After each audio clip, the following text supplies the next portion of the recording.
Accrochez-vous bien parce que ce que je vais vous raconter, c'est l'histoire de ma vie qui a basculé en un clin d'œil. C'est l'histoire de la femme que j'aimais, qui m'a trahi avec son prof de yoga, m'a ruiné en essayant de me soutirer de l'argent pour notre fille, jusqu'à ce qu'un test ADN fasse voler en éclats tous ses plans en public. J'ai 34 ans. J'ai fait 8 ans dans la marine avec 3 missions à l'étranger. Après, j'ai tout lâché pour la sécurité privée. Pourquoi? Parce que le salaire était bien meilleur et je voulais offrir à ma famille une vie stable.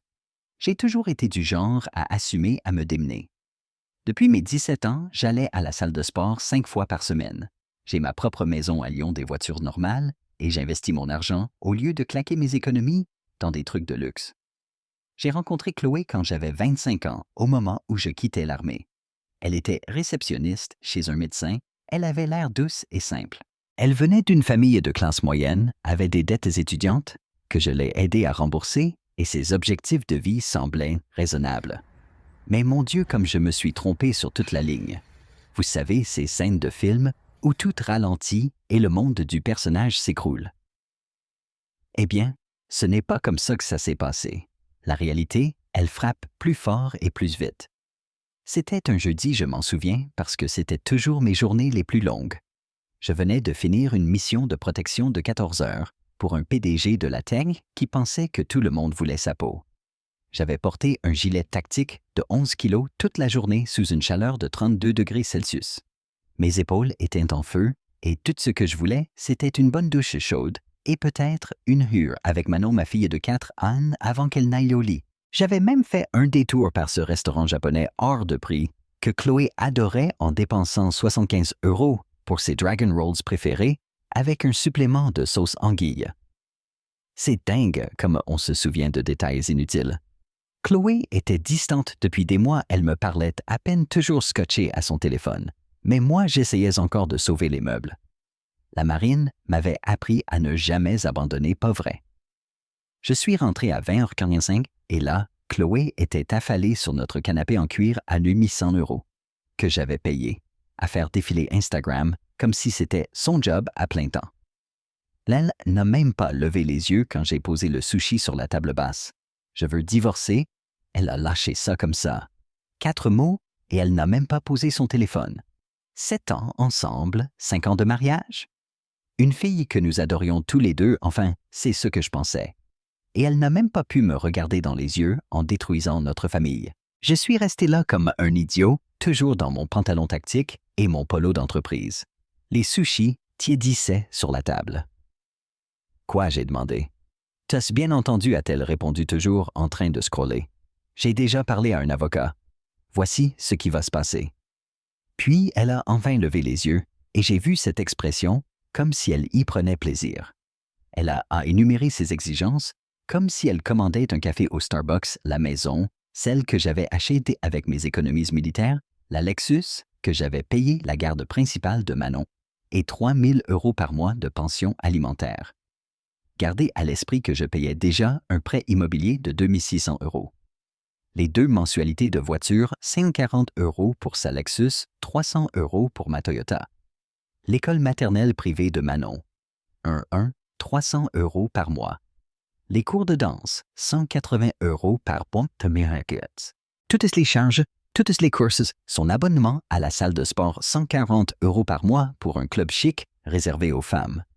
Et ses frais de bien-être manucure, pédicure hebdomadaire, massage mensuel et des rendez-vous chez le coiffeur qui coûtaient plus cher que ma mensualité de voiture. En gros, tu demandes tout, j'ai dit, en essayant de garder ma voix calme.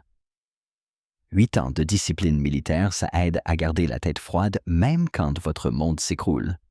Elle a juste haussé les épaules, posant enfin son téléphone. C'est ce que mon avocat dit que je peux obtenir. Oh, et je veux modifier le calendrier de garde. Un week-end sur 2 devrait te suffire. Un week-end sur 2. Là, j'ai craqué. Pas violemment, je n'ai jamais été ce genre de personne. Mais je n'ai pas pu me retenir. Tu te moques de moi. C'est moi qui l'emmène à l'école tous les matins.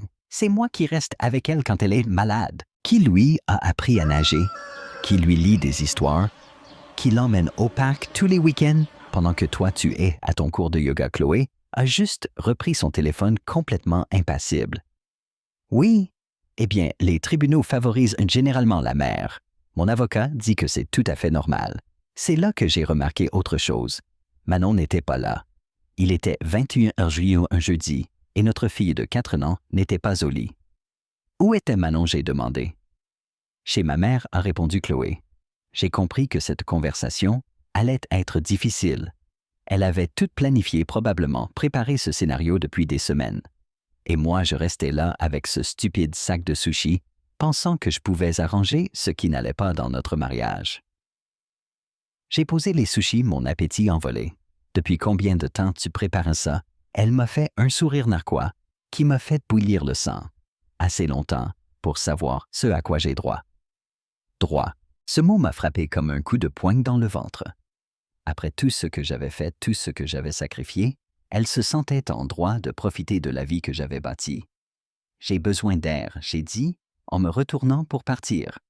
Je ne supportais plus d'être dans la même pièce qu'elle. N'oublie pas de prendre tes affaires dans la chambre principale, a-t-elle crié après moi. Je les ai déplacées dans la chambre d'amis. J'ai passé la nuit à conduire dans Lyon essayant de comprendre ce qui s'était passé. Mon téléphone n'arrêtait pas de vibrer avec des messages de Chloé. Chacun était plus exigeant que le précédent. Quand reviens-tu? Il faut discuter des détails. Mon avocat veut te rencontrer lundi. Sois disponible. J'attends de toi que tu sois civilisé. Manon n'a pas besoin de voir son papa faire une crise. Ce dernier message m'a presque fait sortir de la route. Utiliser Manon comme une arme déjà? C'est là que j'ai su que ça n'allait pas être une rupture facile. Les semaines suivantes ont été un tourbillon de rendez-vous avec des avocats de paperasse et de voir Chloé démanteler systématiquement la vie que nous avions construite. Elle a déménagé dans la chambre d'amis et a commencé à sortir plus que jamais. Chaque fois que je demandais des nouvelles de Manon, c'était toujours « elle est chez ma mère » ou « elle a un rendez-vous pour jouer ». Ma première rencontre avec mon avocat Maître Bernard a été un coup de semonce. Il m'avait été recommandé par un ancien ami militaire qui avait traversé une situation similaire. « Écoutez », a dit Maître Bernard en feuilletant les premiers papiers de l'avocat de Chloé. Je ne vais pas mâcher mes mots. Les exigences qu'elle formule sont excessives, mais pas inédites. Les tribunaux de la famille en France ont tendance à favoriser les mères, sauf preuve manifeste d'inaptitude. Mais je suis le principal tuteur, j'ai insisté. C'est moi qui suis là pour Manon, jour après jour. Chloé est à peine à la maison 3 soirs par semaine, avec tous ses cours et ses soirées entre copines. Maître Bernard a soupiré en levant ses lunettes. « Avez-vous des documents pour ça? » Des calendriers, des messages, des témoignages. Je n'en avais pas. Comme un idiot, je n'aurais jamais pensé que j'aurais besoin de garder des preuves de mon propre mariage. Commencez à tout documenter maintenant, a conseillé Maître Bernard. Chaque fois qu'elle laisse Manon avec quelqu'un d'autre, chaque fois qu'elle ne tient pas un engagement, chaque euro que vous dépensez pour la maison, nous aurons besoin de tout. Pendant ce temps, Chloé brossait un tableau très différent pour quiconque voulait l'écouter. Selon elle, j'étais un type militaire contrôlant, qui ne lui laissait jamais de liberté et utilisait l'argent pour la maintenir dépendante. C'était l'exact opposé de la réalité. Ses amis go ben too. Même certains amis communs ont commencé à me regarder différemment. La première fois que j'ai récupéré Manon après que nous ayons mis en place le calendrier temporaire est gravée dans ma mémoire à jamais. Chloé est arrivée dans ma Lexus. Je n'en revenais toujours pas de payer pour ce truc. Elle portait un legging Lululemon à 180 € et un haut de sport de marque. Manon a couru vers moi dès qu'elle m'a vu. Je n'avais pas été autorisé à la voir depuis près de 2 semaines. Chloé se tenait là tapant du pied comme si nous la dérangions. « Voici son sac », a-t-elle dit en me le jetant pratiquement. J'ai mis ses médicaments pour ses allergies. N'oublie pas de les lui donner exactement à 8h du matin et à 20h. Elle doit être au lit à 20h30. Pas de sucre après 18h. Pas d'écran après 19h. Et assure-toi qu'elle fasse ses étirements de danse. Je l'ai regardé fixement. Je m'occupais du calendrier des médicaments de Manon depuis 2 ans, parce que Chloé ne supportait pas le stress de s'en souvenir. C'est moi qui avais trouvé ses déclencheurs d'allergie, trouvé le bon médecin et mis en place la routine. Autre chose que tu veux m'expliquer sur ma propre fille, j'ai demandé. Elle m'a jeté un regard comme si j'étais un domestique à qui elle devait expliquer les choses. Assure-toi juste qu'elle soit prête à 18h dimanche. J'ai yoga à 19h. Ce cours de yoga auquel elle courait toujours, on en viendra à ça plus tard. Les week-ends avec Manon étaient à la fois le paradis et l'enfer. Le paradis, parce que je pouvais être avec ma petite fille. L'enfer, parce que je savais qu'ils étaient comptés. Chaque instant me semblait précieux et terrifiant. Nous construisions des cabanes en coussin dans mon nouvel appartement, un 2 pièces déprimant, qui coûtait beaucoup trop cher parce que je devais rester dans le secteur scolaire de Manon. Nous faisions des biscuits, regardions des films Disney, allions au parc, essayant de concentrer une semaine d'amour en 48 heures. Manon me demandait comment s'était passée ma journée, me racontait ses amis à l'école, me montrait ses nouveaux pas de danse. Elle semblait aller bien en surface, mais je sentais que quelque chose n'allait pas. Elle était plus calme, plus collante, se réveillant la nuit demandant si j'étais toujours là. « Papa, pourquoi je ne te vois plus tous les jours ?» Manon a demandé une nuit alors que je l'abordais. Ça m'a brisé le cœur. Que dire à une enfant de 4 ans que maman est devenue quelqu'un que nous ne reconnaissons pas, que papa fait de son mieux mais que le système est truqué? Parfois, les grands ont besoin de vivre dans des maisons différentes, j'ai dit en gardant ma voix calme. Mais je t'aime plus que tout au monde. Tu le sais, n'est-ce pas? Elle a hoché la tête, serrant son éléphant en peluche, celui que je lui avais offert à sa naissance. Je t'aime aussi, papa. Tu peux me lire une autre histoire. Je lui ai lu 3 autres histoires cette nuit-là. J'en aurais lu 100 si elle l'avait demandé. Les déposes étaient le pire. Manon s'accrochait à moi, pleurant, suppliant de rester plus longtemps. Chloé se tenait là, vérifiant sa montre, agissant comme si nous la dérangions énormément. Elle fait ça à chaque fois, disait Chloé en levant les yeux au ciel. Tu aggraves la situation en prolongeant ça. Va-t'en maintenant. J'ai commencé à remarquer des changements chez Manon après qu'elle ait passé du temps avec Chloé. Elle revenait avec de nouveaux jouets chers, mais portant les mêmes vêtements que je lui avais mis maintenant sales ou tachés. Ses cheveux étaient emmêlés comme si personne n'avait pris la peine de les brosser. Elle était épuisée de mauvaise humeur par manque de sommeil. Quand j'ai soulevé le problème lors de notre prochaine audience, l'avocat de Chloé est intervenu habilement. Votre honneur, monsieur Étienne, tente clairement de manipuler des comportements normaux de l'enfance contre ma cliente. Les enfants se salissent.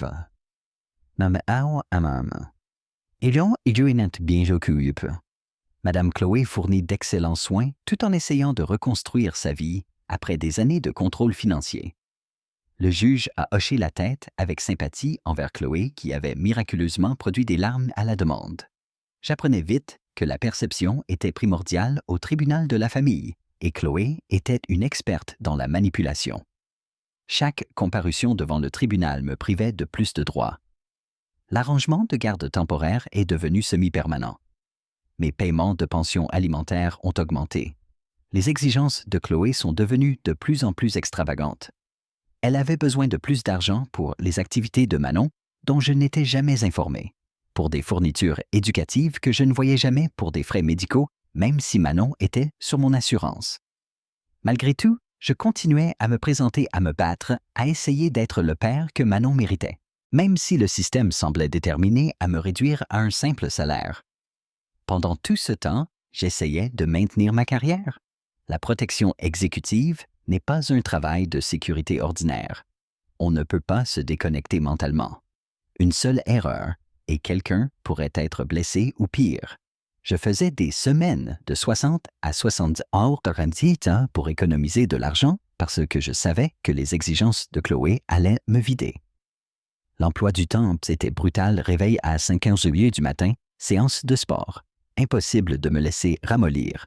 6h30, je me préparais pour le travail. De 7h à 21h, c'était les missions de protection exécutive. À 21h30, j'essayais de faire un appel vidéo à Manon avant qu'elle ne dorme quand Chloé le permettait. 22h, je préparais mes repas. J'essayais de dormir sans succès et je finissais par faire des pompes jusqu'à l'épuisement. Le manque de sommeil commençait à me peser. Je me surprenais à être dans la lune pendant les briefings clients, à manquer des détails que je n'aurais jamais ratés avant. Le divorce me rongeait l'esprit, dévorant ma concentration. Mon patron Philippe, un vieil ami militaire qui m'avait donné ma chance dans ce deal, le secteur privé, m'a pris à part d'un jour après que j'ai failli m'assoupir pendant un briefing client. « Mon vieux, qu'est-ce qui t'arrive » m'a-t-il demandé. « Les clients commencent à remarquer que tu n'es pas toi-même. » Je lui ai tout raconté, le divorce, la bataille, pour la garde, les exigences de Chloé. Philippe a écouté avec cette patience de vieux sergent. « Écoute, a-t-il dit, finalement, je te soutiens, mais dans notre métier, on ne peut pas se permettre de distraction et ses clients nous confient leur vie. Prends un peu de temps, remette tes idées en place. » Il m'a offert 2 semaines de congés payés, ce qui est plus que généreux dans notre secteur. J'ai passé ce temps à essayer de remettre ma vie en ordre, à rencontrer Maître Bernard, à organiser mes finances, à essayer de monter un dossier pour obtenir plus de garde. Quand je suis retourné au travail, je pensais que j'avais la situation sous contrôle. Je me suis trompé. 3 semaines après mon retour, j'ai été affecté à un client de haut niveau, un milliardaire de la technologie, qui avait reçu des menaces de mort. C'était un détail de protection standard, quelque chose que j'aurais pu gérer en dormant avant tout ça. Nous étions dans un restaurant, le client assis dos au mur comme le protocole l'exigeait. Je balayais la salle, faisant tout ce qu'il fallait en mode automatique. Puis mon téléphone a vibré. Chloé avait envoyé une photo de Manon à l'hôpital. Pas de contexte, pas d'explication, juste ma petite fille qui avait l'air effrayée, branchée à des appareils de surveillance. J'ai répondu par SMS. Qu'est-ce qui s'est passé? Kémassé, pas de mal aussi, elle va bien. Quel hôpital? Pas de réponse. J'ai appelé, ça a directement basculé sur la messagerie vocale. J'ai appelé sa mère, pas de réponse. J'étais en panique, essayant de garder mon sang-froid professionnel alors que j'étais déchiré à l'intérieur. Puis, j'ai aperçu un mouvement du coin de l'œil, quelqu'un s'approchant de notre table trop vite, la main dans sa veste. Dans toute autre circonstance, mon entraînement aurait pris le dessus automatiquement. Je me serais interposé entre la menace et le client, j'aurais neutralisé la situation. Au lieu de ça, j'ai hésité juste une fraction de seconde. Dans notre métier, il n'en faut pas plus. Il s'est avéré que le type n'était qu'un fan qui voulait un autographe, il sortait un carnet, pas une arme. Crise évitée, mais mon client a remarqué le retard. Mon chef d'équipe aussi. Plus tard ce soir-là, après avoir confirmé que Manon allait bien, ce n'était qu'un contrôle de routine, la façon de Chloé de me faire souffrir. J'ai reçu l'appel de Philippe. « Ça ne marche pas, mon vieux. Je suis désolé. » 2 mois plus tard, j'ai été convoqué au bureau. 2 clients s'étaient plaints de mon manque de concentration. 15 ans de service parfait, 8 dans la Marine 7, dans la sécurité privée. Et comme ça, j'étais viré. L'indemnité de licenciement était correcte, mais avec les exigences de Chloé et les frais de justice qui s'accumulaient en elle ne dureraient pas longtemps. Y a-t-il quelque chose que je puisse faire? J'ai demandé à Philippe, détestant à quel point ma voix sonnait désespérée. Il avait l'air sincèrement désolé. Pas pour l'instant. Remette ta vie personnelle en ordre, après on pourra en parler. Ce secteur est petit. Les gens se souviennent du bon comme du mauvais. J'ai vidé mon bureau pendant que mes ex-collègues évitaient maladroitement mon regard. 15 ans de service exemplaire, plusieurs éloges. Un dossier impeccable. Tout ça réduit à néant, parce que Chloé n'avait pas pris la peine d'envoyer un message de suivi concernant l'hospitalisation de notre fille. Quand je l'ai confrontée à ce sujet plus tard, elle a juste haussé les épaules. Je pensais que tu devrais savoir qu'elle était chez le médecin. Ce n'est pas ma faute si tu as réagi de manière excessive. J'ai perdu mon emploi à cause de cette blague, lui ai-je dit en essayant de baisser la voix parce que Manon était dans la pièce d'à côté. Chloé a même souri. Eh bien, ça va faire une conversation intéressante au tribunal quand tu essaieras d'expliquer pourquoi tu ne peux plus payer la pension alimentaire. C'est là que j'ai réalisé qu'elle l'avait fait délibérément. Elle voulait que je perde mon emploi.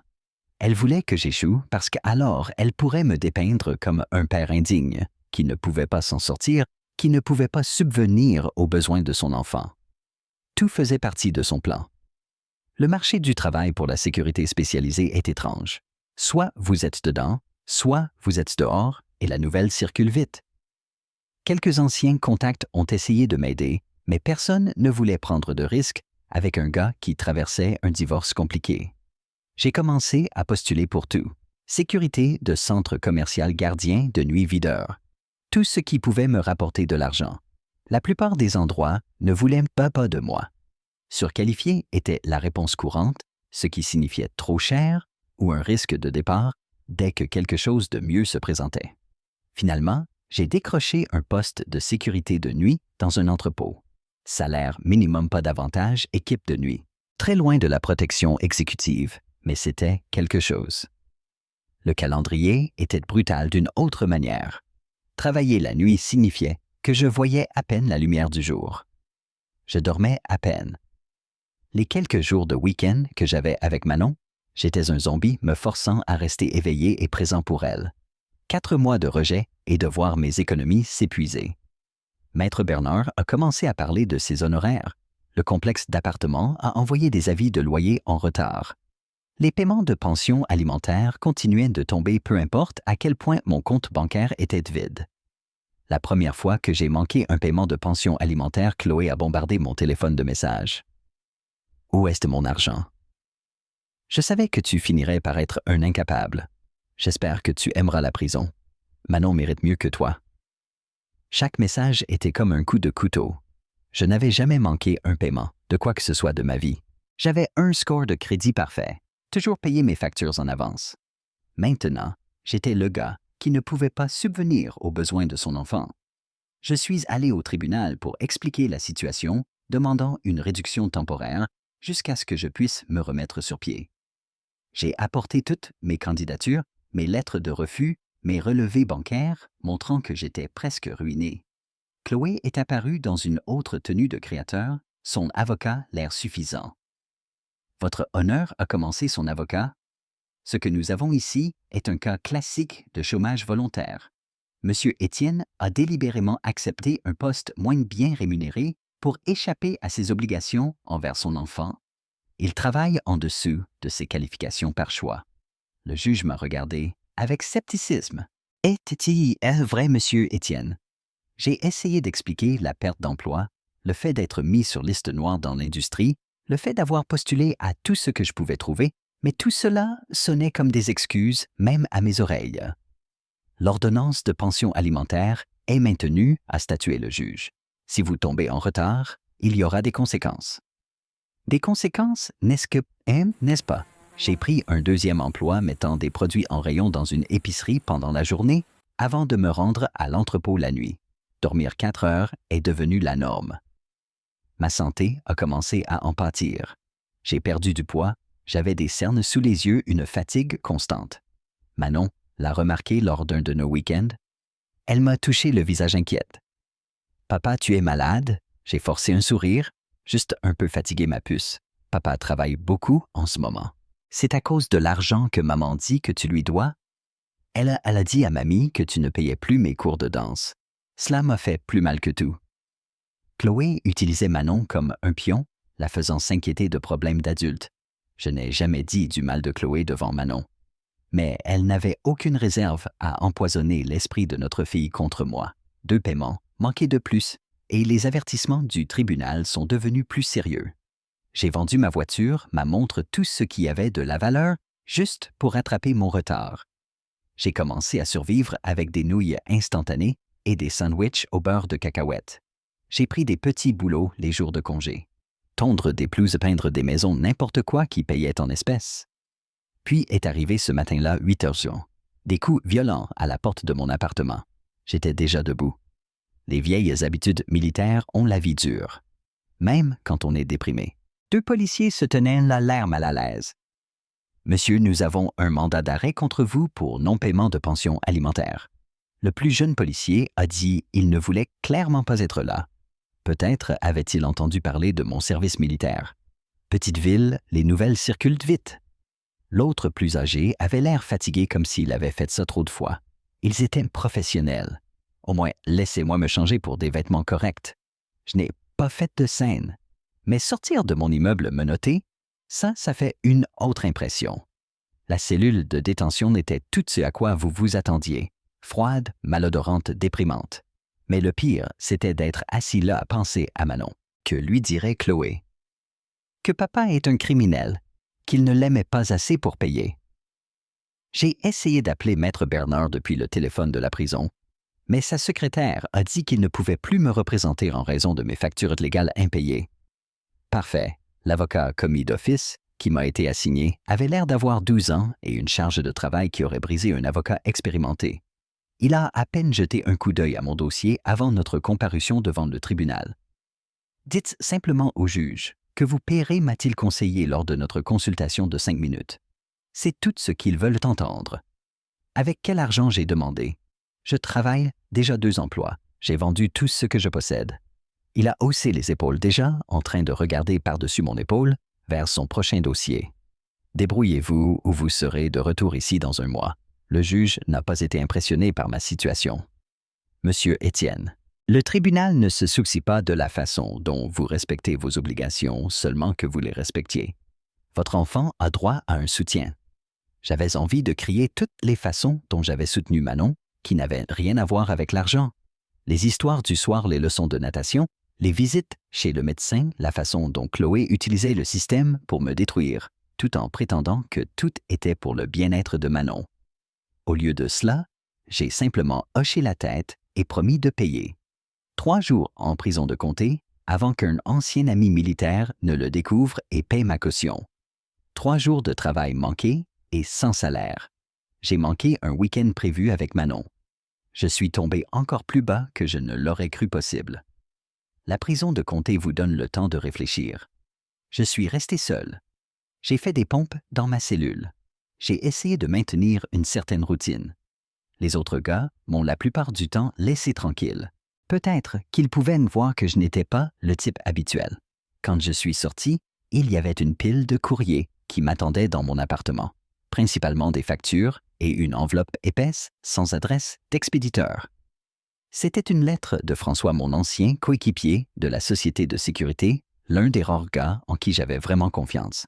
La lettre était épaisse, et dès que j'ai commencé à lire, j'ai compris pourquoi. Mon frère, je porte ça depuis trop longtemps. Tu mérites de connaître la vérité, en écrit François. Il avait fait de la sécurité pour des événements d'hôtel haut de gamme, de qui, et avait vu Chloé là-bas plusieurs fois avec son prof de yoga Marc. Mais il ne faisait pas de yoga. La première fois que je les ai vus, j'ai cru que je m'étais trompé, mais ensuite, ça n'arrêtait pas. Des hôtels différents, des événements différents, mais toujours eux. Toujours l'air trop proche pour n'être que des amis. J'ai pris des photos, tenu un journal, des dates et des heures. Je sais que ça va faire mal, mais il y a plus. La suite m'a rendu physiquement malade. La chronologie ne colle pas. Chloé voyait Marc avant la naissance de Manon, bien avant. J'ai des horodatages de vidéos de surveillance qui le prouvent. Je suis assis sur cette information depuis des années, mon pote. Quand vous aviez l'air heureux, je ne pouvais pas me résoudre à briser votre famille. Mais maintenant qu'elle te fait vivre un enfer, tu mérites de savoir pourquoi tu te bats. À l'intérieur de l'enveloppe, il y avait des dizaines de photos. Chloé et Marc dans des hôtels, des restaurants, faisant du shopping ensemble. Certaines étaient datées d'avant notre mariage, certaines de quand elle était enceinte. Certaines d'il y a seulement quelques semaines. Assis dans mon appartement miteux à regarder ces photos, tout a commencé à prendre sens. Tous ces cours de yoga tard le soir, l'emploi du temps de travail bizarre, qu'elle disait que Marc avait la façon dont elle devenait défensive si je suggérais de me joindre à l'un de ses cours. Et Manon, mon Dieu Manon. J'ai regardé sa photo sur ma table de chevet, la regardant vraiment pour la première fois avec cette nouvelle information. Ses yeux bleus, les miens, sont bruns, ses cheveux plus clairs, sa façon de sourire. J'ai toujours pensé qu'elle tenait ça de ma mère. Avais-je été volontairement aveugle toutes ces années? Avais-je vu ce que je voulais voir? Parce que j'aimais tellement cette petite fille? J'ai appelé François immédiatement. Mes mains tremblaient tellement que je pouvais à peine composer le numéro. Pourquoi maintenant, j'ai demandé quand il a décroché? Pourquoi pas avant, quand ça aurait pu me sauver de tout cet enfer? François a eu l'air sincèrement repentant. J'y pensais tous les jours, mon vieux. Mais tu avais l'air heureux. Tu aimes tellement cette gamine. Je ne pouvais pas être celui qui détruirait ça. Puis quand le divorce est arrivé, j'ai pensé que vous aviez vos raisons, que peut-être les choses avaient simplement suivi leur cours naturellement. Alors, qu'est-ce qui a changé? J'ai vu Chloé et Marc à un autre événement la semaine dernière. Je les ai entendus rire de toi, de la façon dont ils te dépouillaient. De tout. C'est là que j'ai su que je ne pouvais plus me taire. J'ai gardé cette information pendant toute une journée, essayant de la digérer. Une partie de moi voulait confronter Chloé immédiatement crier et la maudire pour les années de mensonges. Mais le Marine, en moi le tacticien, savait mieux. C'était une munition, peut-être la seule qui pouvait m'aider dans cette guerre qu'elle avait déclenchée. Je suis allé à l'entrepôt cette nuit-là, j'ai fait mon quart dans un état second. Au matin, au lieu de rentrer dormir, je suis allé au bureau d'un autre avocat, un avocat recommandé par François, spécialisé dans la fraude à la paternité. Dès que je suis sorti de prison, j'ai contacté ce nouvel avocat, lui ai montré la lettre de François, les photos toutes. Il n'a pas mâché ses mots. Ça va être moche, a-t-il dit.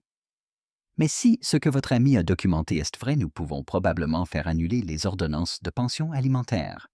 La première chose dont nous avons besoin, c'est d'un test ADN. Obtenir l'ordonnance de test n'a pas été facile. Chloé s'est battue à affirmer que j'essayais juste d'échapper à mes responsabilités, mais le juge a examiné les preuves de François et l'a approuvé. Les 2 semaines d'attente des résultats ont été les plus longues de ma vie. J'ai passé des heures à regarder des photos de Manon, cherchant des signes, des indices, un indice que j'aurais dû voir. Je n'ai pas beaucoup dormi pendant ces semaines. Les résultats sont arrivés dans une enveloppe blanche ordinaire. Terminologie médicale, beaucoup de chiffres, mais un seul comptait.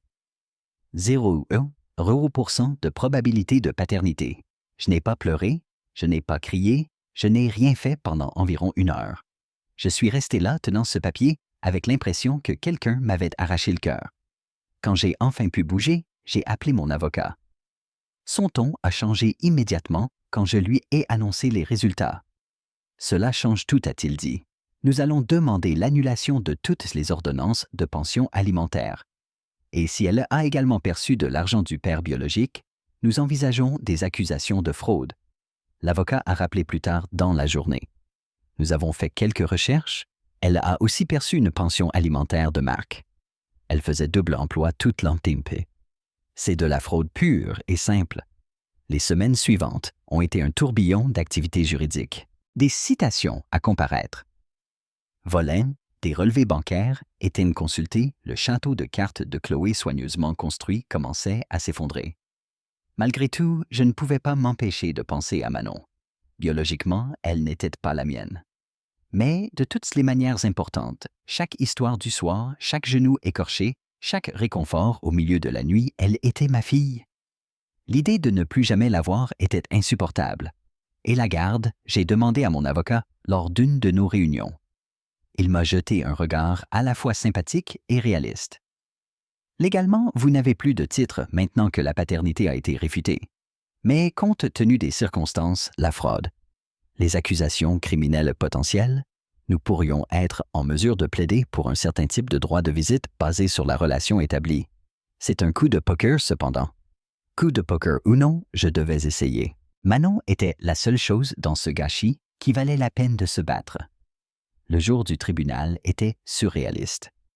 Chloé est apparue dans une robe de créateur qui coûtait probablement plus que mon loyer mensuel, fraîchement sortie d'un rendez-vous chez un salon de coiffure coûteux. Son avocat a tenté de broder une histoire selon laquelle elle était confuse quant à la paternité, affirmant qu'elle croyait vraiment que j'étais le père de Manon. Puis mon avocat a commencé à présenter les preuves. Relevés bancaires montrant les dépôts de pension alimentaire de ma part et de Marc. Reçus d'hôtel remontant à des années. Vidéos de surveillance de plusieurs endroits. Messages, textes entre Chloé et Marc discutant de leur plan. Dossiers médicaux montrant qu'elle savait depuis le début qui était le père. Le visage du juge s'assombrissait à chaque nouvelle preuve. À la fin, il n'essayait même plus de cacher son dégoût. Madame Chloé. Ce que vous avez fait ici dépasse la simple fraude.